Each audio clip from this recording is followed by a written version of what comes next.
Assalamualaikum warahmatullahi wabarakatuh.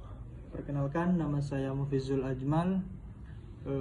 Saya di sini akan mereview sebuah proposal yang berjudul Legalitas Talak di Luar Pengadilan Agama melalui Fatwa MPU Aceh nomor 2 tahun 2015. Adapun di sini tujuan kita adalah untuk mengkaji keabsahan talak yang diucapkan oleh suami tanpa melalui proses hukum di pengadilan agama, namun dianggap sah secara agama berdasarkan fatwa ulama lokal khususnya MPU Aceh. Judul ini mencerminkan fokus utama kita pada pertentangan antara ketentuan hukum negara dan fatwa keagamaan di Aceh. Itu yang kedua ialah latar belakang. Adapun latar belakang dari proposal ini adalah pernikahan merupakan institusi suci yang sangat dijunjung dalam Islam. Namun, konflik rumah tangga yang tidak terelakkan seringkali membawa pasangan kepada perceraian.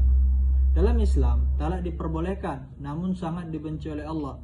Di Indonesia, Undang-Undang Nomor 1 Tahun 1974 mensyaratkan bahwa talak harus diputuskan melalui pengadilan agama untuk sah secara hukum negara. Namun kenyataan di lapangan, terutama di Aceh, menunjukkan banyaknya praktik talak yang dilakukan di luar pengadilan. Masyarakat menganggap sah talak yang dilakukan secara lisan tanpa prosedur hukum negara. Fatwa MPU Aceh nomor 2 tahun 2015 memperkuat pandangan ini, menyatakan bahwa talak di luar pengadilan tetap sah jika memenuhi syarat agama.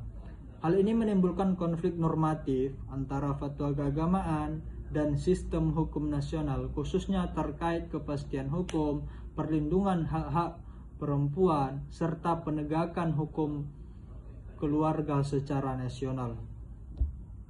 Adapun rumusan masalah dari proposal ini ialah bagaimana legalitas talak di luar pengadilan agama menurut Fatwa MPU Aceh nomor 2 tahun 2015. Adapun pertanyaan dari penelitian ini dapat kita timbulkan menjadi dua pertanyaan, yaitu mengapa MPU Aceh mengesahkan talak 3 yang dilakukan di luar pengadilan. Yang kedua, bagaimana solusi yang dapat diberikan kepada masyarakat yang melakukan perceraian di luar pengadilan. Adapun studi literatur dari proposal ini ialah penelitian ini membandingkan hasil-hasil dengan penelitian sebelumnya, seperti penelitian Trifa Arifa dan Munandar meneliti praktik masyarakat desa terkait talak lisan. Yang kedua, Yanti menyoroti perceraian di luar pengadilan di tengah masyarakat berpendidikan tinggi. Perbedaannya ialah proposal ini fokus pada kontras antara fatwa ulama lokal atau khususnya MPU Aceh dan hukum nasional, bukan hanya praktik atau pemahaman masyarakat. Adapun kerangka atau landasan teorinya diambil dari Profesor Ratno Lukito yang membagi model pembentukan hukum menjadi 3.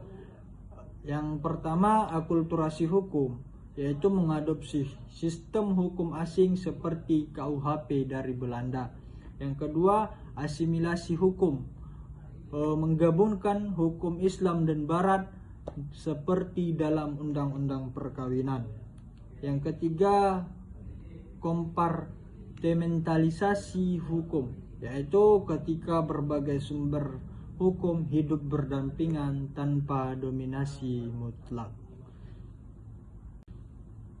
Penulis juga menggunakan teori ini untuk menganalisis bagaimana fatwa keagamaan lokal sebagai produk hukum Islam bersanding atau bertentangan dengan hukum negara dan konteks perceraian.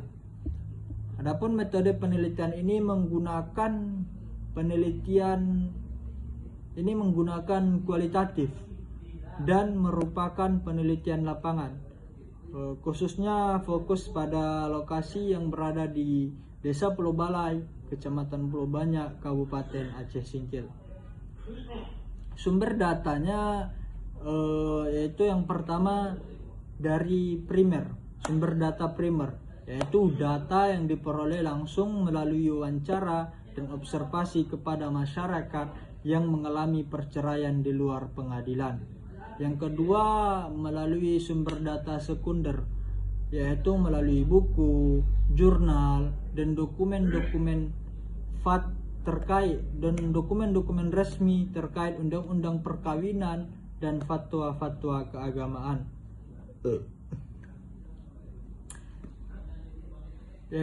Dan teknik analisis data ini menggunakan metode deskriptif kualitatif dengan pendekatan istinbat hukum Islam dan reduksi data, kemudian dianalisis secara sistematik untuk menjawab rumusan masalah.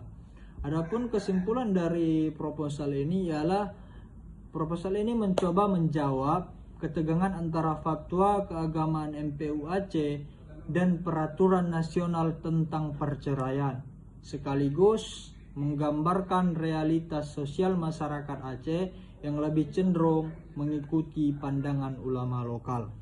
Ini menjadi cerminan dari kompleksitas sistem hukum Indonesia yang majemuk dan membutuhkan harmonisasi antara hukum agama dan hukum negara.